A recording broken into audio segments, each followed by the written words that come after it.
ജെസ്റ്റൽ opticals, opposite TB hospital, Karivelippadi, Kochi. കനത്ത കാറ്റിലും മഴയിലും കാലടി പഞ്ചായത്ത് 14-ാം വാർഡിൽ വീട് പൂർണ്ണമായും തകർന്നു. കനത്ത കാറ്റിലും മഴയിലും എറണാകുളം ജില്ലയിൽ കാലടി പഞ്ചായത്ത് 14-ാം വാർഡിൽ 3 സെന്റ് എയർപോർട്ട് പുനരധിവാസ സംഘത്തിലെ വീട് പൂർണ്ണമായും തകർന്നു. പള്ളത്ത് ശൗര്യാർ മകൻ ബിജുവിന്റെ വീടാണ് തകർന്നു വീണത്. ചൊവ്വാഴ്ച രാത്രി 10 മണിയോടെ വലിയ ശബ്ദത്തോടെ വീടിന്റെ ഓടിട്ട മേൽക്കൂര ഇടിഞ്ഞ് താഴേക്ക് പതിക്കുകയായിരുന്നു. ഉറക്കത്തിലായിരുന്ന ബിജുവും ഭാര്യ സാറയും പുറത്തേക്കോടിയതിനാൽ അപകടം പറ്റാതെ രക്ഷപ്പെട്ടു. BPL കുടുംബമായവർ പഞ്ചായത്തിൽ ലൈഫ് പദ്ധതി ഗുണഭോക്താവാണെങ്കിലും പഞ്ചായത്ത് ഒരു നടപടിയും ഇതുവരെ സ്വീകരിച്ചിട്ടില്ലെന്ന് ബ്ലോക്ക് പഞ്ചായത്ത് അംഗം സിജോ ചോവരാൻ പറഞ്ഞു.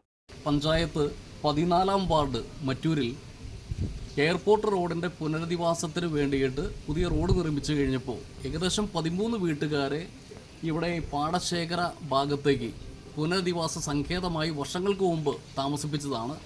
ഇപ്പോൾ ഞാൻ നിൽക്കുന്നത് പള്ളത്ത് വീട്ടിൽ ശൗര്യാർ മകൻ ബിജുവിൻ്റെ വീട്ടിലാണ്. ഇന്നലെ രാത്രി കനത്ത മഴയാണ് പെയ്തത്. കനത്ത മഴ പെയ്ത് രാത്രി 10 മണിയോടുകൂടെ ബിജുവും ഭാര്യ സാറയും കിടന്നുറങ്ങുമ്പോൾ വലിയ ശബ്ദം കേട്ട് പുറത്തേക്ക് ഓടുകയായിരുന്നു. BPL കുടുംബമായ ഇവർക്ക് ഇപ്പോൾ വീട് പൂർണ്ണമായും തകർന്നു പോയിരിക്കുകയാണ്. News bureau, Kalady.